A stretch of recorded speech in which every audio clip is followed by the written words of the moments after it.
हिंदू धर्म में विश्वास रखने वाले सभी लोगों के मन में एक सवाल हमेशा रहता है कि त्रिदेव ब्रह्मा, विष्णु और महेश के माता पिता कौन थे और उनका जन्म कैसे हुआ। ये सवाल लाखों सालों से पूछे जाते रहे हैं।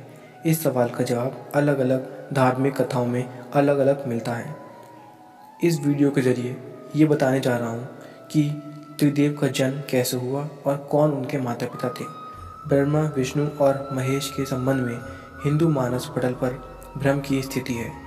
वे उनको ही सर्वोत्तम और स्वयंभू मानते हैं, लेकिन क्या यह सच है? क्या ब्रह्मा, विष्णु और महेश का कोई पिता नहीं है? वेदों में लिखा है कि जो जन्मा या प्रकट है वह ईश्वर नहीं हो सकता। ईश्वर अजन्मा, अप्रकट और निराकार है। वास्तविक में त्रिदेव ब्रह्मा, विष्णु और महेश की कथा को भगवान शिव के भक्तों ने शिव को आधार बनाकर लिखा, तो भगवान विष्णु के भक्तों ने भगवान विष्णु को आधार बनाकर। ग्रंथों में ऐसा कहा जाता है कि एक बार जब भगवान महादेव से पूछा गया कि आपके पिता कौन हैं, तो भगवान महादेव ने जगत गुरु ब्रह्मा का नाम लिया। और जब पूछा गया कि ब्रह्मा के पिता कौन हैं, तो उन्होंने भगवान विष्णु का नाम लिया।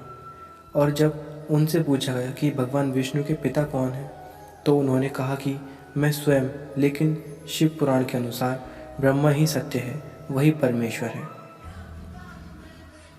जिस समय सृष्टि में अंधकार था, न जल, न अग्नि और न वायु था, तब केवल तत्स ब्रह्मा ही थे, जिन्हें श्रुति में सत कहा गया है। सत अर्थात अविनाशी परमात्मा उस परब्रह्मा काल ने कुछ समय के बाद द्वितीय होने की इच्छा प्रकट की और उसके भीतर एक से अनेक होने का संकल्प उदित हुआ। तब उस परमात्मा ने अपनी लीला शक्ति से आकार की कल्पना की, जो मूर्ति रहित परम ब्रह्मा है। परम ब्रह्मा अर्थात एकाक्षर ब्रह्मा, और वह परम ब्रह्मा भगवान सदाशिव हैं। प्राचीन ग्रंथ उन्हीं को ईश्वर मानता है।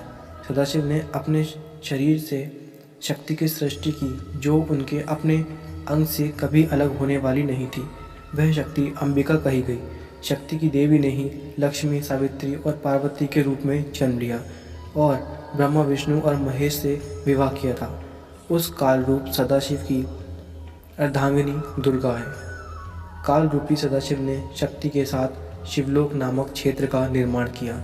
उस उत्तम क्षेत्र को आज काशी के नाम से जाना जाता है, जिसे मोक्ष का स्थान भी कहा गया है। यहाँ काल रूपी ब्रह्मा, सदाशिव और दुर्गा पति और पत्नी के रूप में निवास करते थे।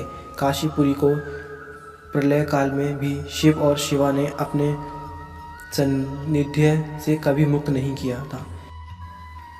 इस आनंद रूप वन में रमण करते हुए एक समय शिव को यह इच्छा उत्पन्न हुई कि किसी दूसरे पुरुष की सृष्टि करनी चाहिए, जिस पर सृष्टि निर्माण का कार्यभार रखकर हम निर्माण धारण करें। ऐसा निश्चय करके शक्ति रहित परमेश्वर रूपी शिव ने अपने वामांग पर अमृत मल लिया। फिर वहाँ से एक पुरुष प्रकट हुआ। शिव ने उस पुरुष से संबोधित करते हुए कहा, वत्स, व्यापक होने के कारण तुम विष्णु के नाम से जाने जाओगे। इस प्रकार शिव पुराण के अनुसार विष्णु के माता और पिता कालरूपी सदाशिव और पराशक्ति दुर्गा हैं। शिव पुराण के अनुसार भगवान ब्रह्मा जी नारद जी से कहते हैं कि भगवान विष्णु को उत्पन्न करने के बाद ब्रह्मा, सदाशिव और दुर्गा शक्ति ने पूर्ववत प्रयत्न करके मुझ ब्रह्मा जी को अपने दाहिने अंग से उत्पन्न किया और तुरंत ही मुझे भगवान विष्णु के नाभि कमल में डाल दिया। उस समय से पुत्र के रूप में मुझ हिरण्य गर्भ का जन्म हुआ। ब्रह्मा आगे कहते हैं, मैंने उस कमल के सिवाय दूसरे किसी को जनक या पिता नहीं जाना। मैं कौन हूँ, कहाँ से आया हूँ, मेरा क्या कार्य है, मैं किसका पुत्र होकर उत्पन्न हुआ हूँ, किसने इस समय मेरा निर्माण किया है, इस संशय में पड़ा हूँ। इस प्रकार त्रिदेव ब्रह्मा, विष्णु और रुद्र इन देवताओं में गुण हैं और सदाशिव गुणातीत माने गए हैं। इससे यह सिद्ध हुआ कि ब्रह्मा, विष्णु और महेश के जन्मदाता काल रूपी सदाशिव और दुर्गा हैं। ये बातें अन्य पुराणों में घुमा फिराकर लिखी गई हैं, जिससे कि भ्रम की उत्पत्ति होती है।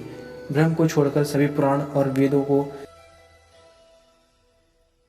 पढ़ने की चेष्टा करें तो असल में समझ में आएगा मनगढ़ंत लोक मान्यता के आधार पर अधिकतर हिंदू सच को नहीं जानते हैं।